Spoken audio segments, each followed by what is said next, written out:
The 1970 Volkswagen Beetle is one of those cars that immediately makes you stop and take a second look. It's not about being flashy or intimidating.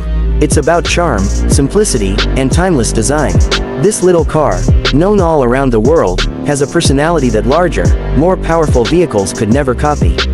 Today, we're diving into a full review of this classic, looking closely at the exterior, how it performs, and a quick look inside.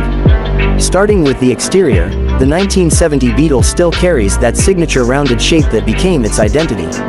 The fenders curve smoothly over the wheels, and the body has that compact, almost playful design. The front is unmistakable with its round headlights and simple bumper.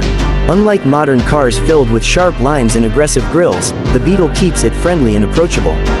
In 1970, Volkswagen updated a few details like larger bumpers with rubber strips for added safety and slightly bigger tail lights compared to earlier models. The chrome trim around the windows, headlights, and bumpers adds just enough shine to make it feel elegant without being overdone. The Beetle's proportions are small, but that's part of its appeal. You can park it almost anywhere, and the visibility is excellent thanks to its upright windows and thin pillars. The rear of the car keeps it clean and simple, with the engine hidden behind a small, vented lid. This car doesn't scream luxury or speed. It whispers nostalgia and simplicity, and that's exactly why people still love it today. When it comes to performance, the 1970 Beetle wasn't built to break speed records. Under the rear lid, you'll find a 1.6-liter air-cooled flat-4 engine. It produces around 57 horsepower, which by today's standards sounds tiny, but for a lightweight car like this, it's enough to get you around comfortably. The rear engine setup gives it a unique driving feel. The weight sits over the driven wheels, which helps with traction, especially in wet conditions. Acceleration is modest. It's not going to throw you back in your seat, but that's not the point of this car. What makes it fun is the connection you feel while driving. The engine has a distinct sound, almost like it's chatting along with you as you go. The 4-speed manual gearbox adds to the experience, giving you full control and making you work a little harder compared to modern automatics. Top speed sits around 80 to 85 miles per hour, so it's comfortable for city driving and short highway trips. The ride quality is simple, too. The suspension can feel bouncy at times, but it soaks up rougher roads better than you'd expect for a car of its era. The steering is light and easy, though not particularly sharp. Brakes are basic drum brakes all around, which require more effort compared to modern disc brakes, but they get the job done if you're not pushing the car too hard.